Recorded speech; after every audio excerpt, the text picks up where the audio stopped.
So today we're going to make some melodic drum and bass in FL Studio from scratch. Going to be doing my first ever kind of tutorial here. Let me know what you think of it in the comments and if you have any pieces of feedback, so let's begin. So we are here in a brand new empty project, of course, and I like to start with, just building out my chords, making sure we get something nice and vibey to start with, just with some saw waves or something. So a good way to do chords, this is kind of like a very beginner's tutorial if you're not too sure how to do this. I actually struggled with this for a very long time, and this method has helped me a lot. So what I like to do is quickly just build out a bass line, like this. Something like that. So it sounds like this. Right? So I like to duplicate that, and then duplicate it once more. This is basically just giving it an octave. And then I like to count up by 4. This will give you major chords, by the way. And then from there, go up to 7. Now, these are all major chords. For this track, though, what I have in mind, this isn't going to work. But basically, the way I do this is entirely by ear.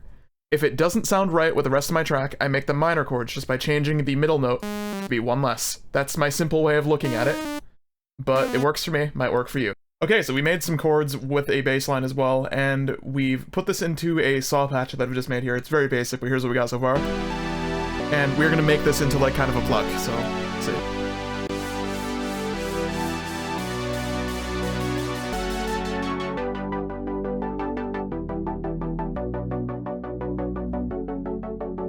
Just something vibey for like the beginning of the track. This is gonna go over a piano or something.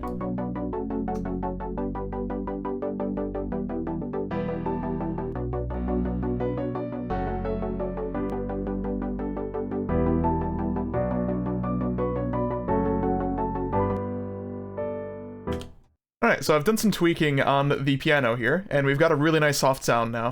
Just some compression and EQing also. Gonna add a little bit of reverb, put it in a nice space or something. That's nice.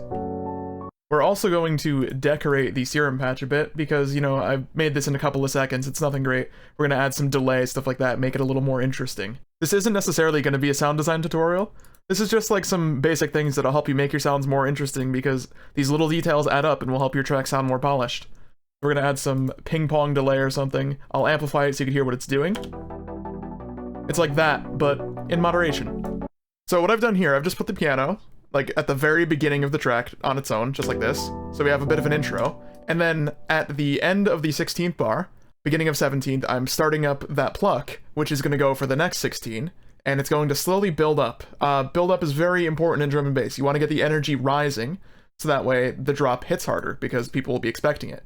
A good way to do that with a sound like this, you'll see we got this going, is to automate this to slowly extend itself over time and open up.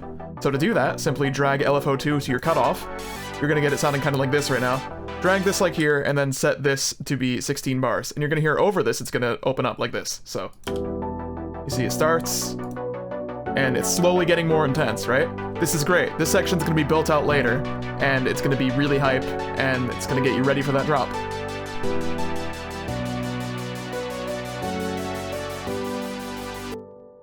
For the beginning of the track, I recommend doing something like this. This is just simply a hat with some reverb on it that opens up and then goes faster as it continues. So we got like this going now.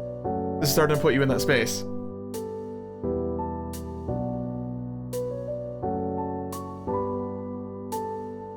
Okay, so I've basically just labeled some things, added some build-up samples, stuff like that, and we've got this in a position where it's pretty decent for now, and we're going to leave it until we've built out a drop, and that's where we're going to come back and kind of introduce elements in a way that kind of foreshadow where the track is going to go. That's really important because you don't want to catch your listener off guard, unless, of course, it's intentional. So just a quick little example of what we got going on here.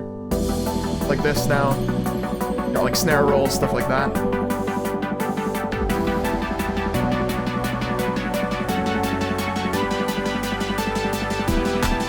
Building up.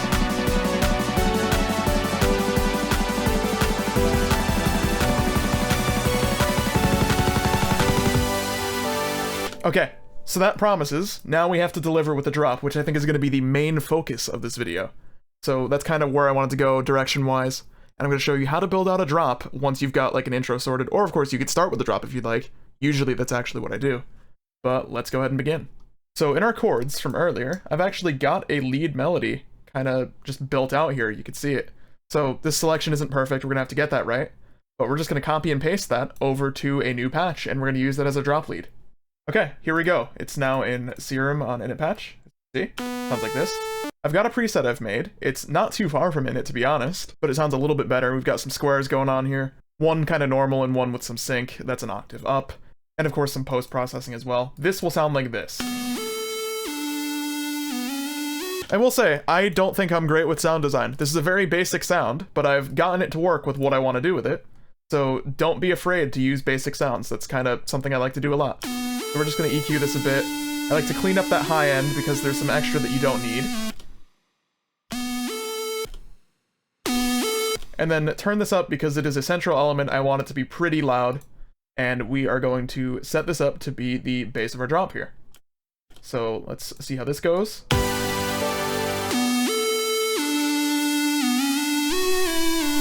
Right, missing some context, obviously.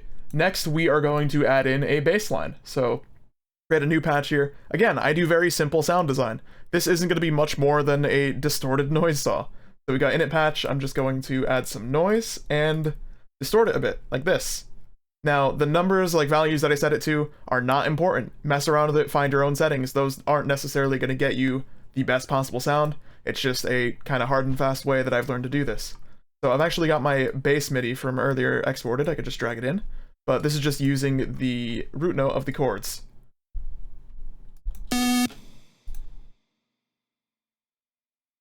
So put that on its own mixer. And this is going to play pretty nicely with the lead. Need some EQ though, because it still sounds kind of basic. We're going to mess with that a bit. Try to get it a little more exciting. You don't need nearly as much high end as you'll think, because other elements are going to be taking up that job later. Okay, I've done some tweaks. Now we have this sounding like this. So you see, there's only 2 elements, but I've kind of done this in a way where it sounds pretty full in my opinion, but there are ways to fill this out a bit more, because if you were to put some drums over this, it would still sound kind of empty compared to what you're used to in a drop. So a good way to do that, this is a simple method I like to use a lot. I like to copy my bass line, make a very simplified version of the chords, and just fill that out with saws, because saws take up a lot of space and will make it sound very nice. Okay, there's my bass line. So you see, we've already got some variations that I've drawn in here, and we do not need to keep those for this instance. We could literally just use this first section. So the rest of this can go, actually. Right, so we got this. We are going to duplicate that, build out very simple chords here. That'll do. So what I like to do here to make this sound decent for the job I wanted to do, just add some unison, add on oscillator B, kind of the same thing, an octave up, spread out a little bit more. Use LFO1 to give it some quick vibrato, like that, on both of them. And then I just kind of mess with some effects until I get this to sit in a decent position.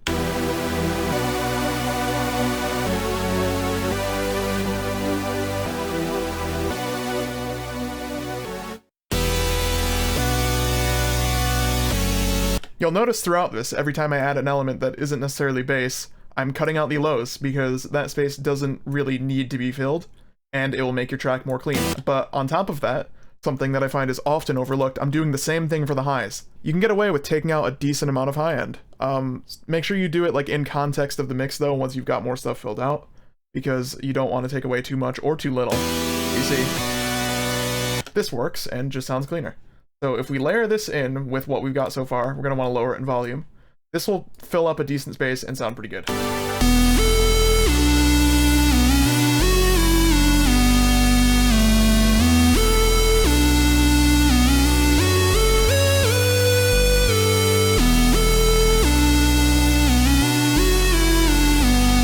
Okay, so that's a start.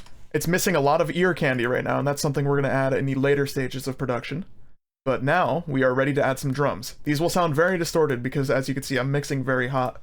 I've got a clipper on the master, and if we take that off, we're redlining, which, you want to be careful of. So when we add drums, it's going to sound distorted, which is why you need to sidechain, and I'll go over how I do that. Right now, I've just put in a kick, got this going. and we're going to find a snare that complements that. This one sounds pretty cool. Let's see how it sounds in context though. So I like it on its own, but I don't think it's the snare for this track. That I feel is very crucial. You want to make sure you get your drums right, so listen to snares both on their own and in context to make sure you like it. I've got one here that I really like and tends to just always work. That sounds pretty good. You'll notice it's not aligned correctly. Sometimes samples will do that. You could just use the trim knob to fix that. Okay, so now I've just got some top loops going as well, just to kind of fill out space, and we are going to duplicate this to play over the drop. Now, before we listen to this, I'm going to sidechain, because I know it will distort and sound pretty bad. So I've actually got a template set up in FL, and I recommend you do this, because it makes this a lot easier. It doesn't have much, it's just sidechain triggers for both the kick and the snare. So I'm taking the kick one, and I'm going to put it over where each kick is, like this. So you just do it a few times, then copy and paste. I like to keep it right at the top, and typically I'll organize later and move my drums up there too, just for like visual consistency, make sure it's nice and clean. Okay. So I know this tutorial is kind of beginner focused, but I am going to do one technique that I don't see in a lot of beginner videos like this, and I think this is actually really important to getting a more professional sound. So we're going to listen to our kick, and we're going to activate the sidechain trigger, and we're also going to play our bass. So what we're going to do here is quickly sidechain that to the bass, and we are going to open up Pro MB. You don't have to use Pro MB if you don't have it. This is just what I like to use for sidechain. This isn't the advanced bit, by the way. Just, we're gonna get our bass here. This, just specifically the sub. Make sure your attack's on 0. And here's the bit that's really helpful. If you have an oscilloscope, absolutely use it for your sidechain, because this will help you to get a very clean sidechain without having any extra unnecessary ducking unless you want it. So to kind of give an extreme example of what I'm talking about, if I up the release here, you can see, after the kick hits, there's bits with barely any bass as it slowly fades in. So if you use this as a visual tool, you could edit your sidechain to get it really good sounding.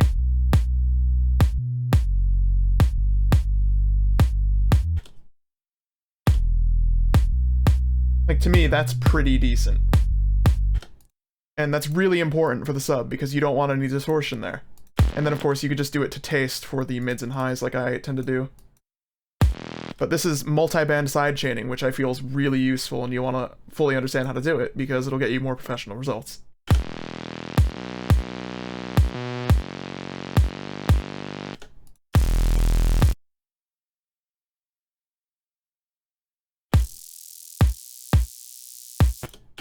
There we go.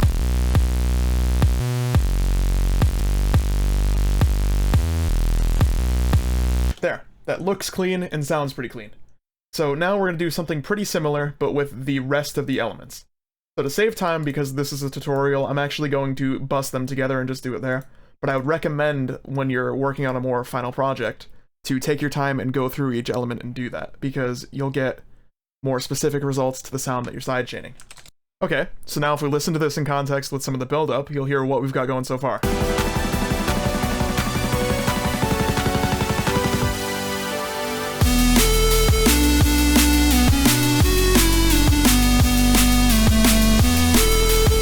So this is a start, but you'll notice there is a bit of a lack of energy compared to the rest of that build-up there. That's something we're going to fix now.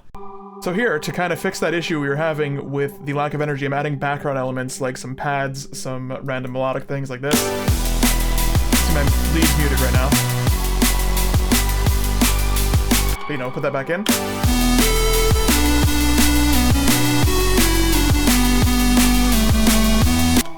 We are also going to add kind of a counter melody, sort of, in a way, that's going to play nicely with this lead and just give you something else to listen to. I feel like that's a really important step when you're building a drop. If you're just focused on that lead in the bass, you're going to get tired pretty quickly. But if you have important stuff going on, like in the background like we will here, it just kind of makes it more exciting because you've got more to maybe notice on repeat lists and stuff like that. And making sure you have elements like that in your track are super important to making them kind of more replayable. So here, I've just made a very, like, super basic, as in, like, I made it in 2 seconds, little sine pluck, and it's doing a melody like this. The plan here is to put that in a lot of reverb and just make it something to, like I said, focus on in the background.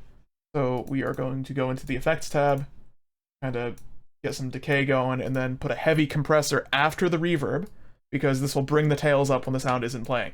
This is a little sound design thing. I also want disperser here, because I like the effect it does in a sound like this.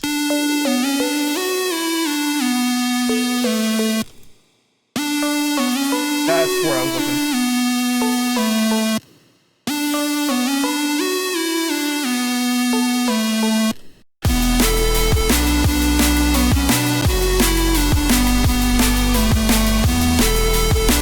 See?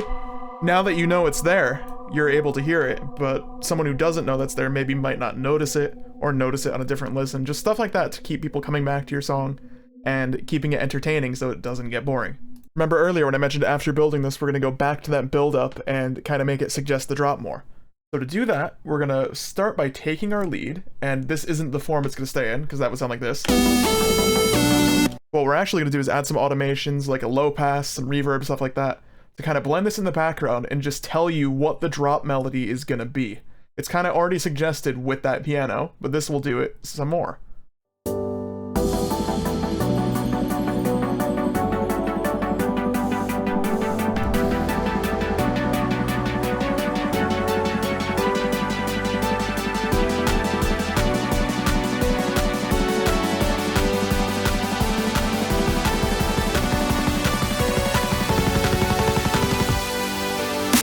And then we're just going to turn off those effects when the drop hits, because we're not going to want them there. So to make our track a bit longer here, what I like to do is copy and paste my drop, get rid of the lead, just you know, keep the drums, everything else, maybe add a layer to the drums or subtract one to make it less hype, and introduce something new.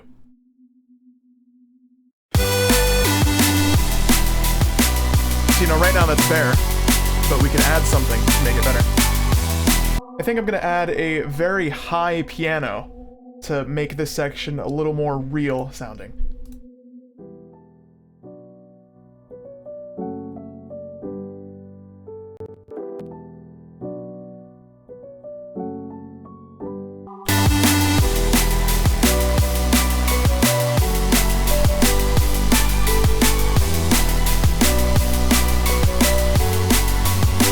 So that bit I would end up leaving purposely a little empty like that, because this section of a drop I feel would be good for vocals. So that's something you'd want to try to do if you could. If not, you make like an ARP or something that's pretty frontal to give that section the lead it needs. But I feel like this is a pretty good end to our first little tutorial here on how to make some melodic drum and bass. Like I said, this is my first time making an FL tutorial ever, so if you have any pieces of feedback on how I can improve in the future, let me know. To end this, I'm going to play the entire track, just so you could hear what we made. Let me know if you think I should work on this one. Right now, it's not in the best stage, obviously, because, you know, I'm making a tutorial, I can't really focus exactly on everything I want to do, but I feel like if I built this out, I could have kind of a cool track here, so let me know if you agree, and maybe by the time you're watching this, this will be released, who knows. I do also have my links in the description if you want to check out my songs. But I will see you in the next one.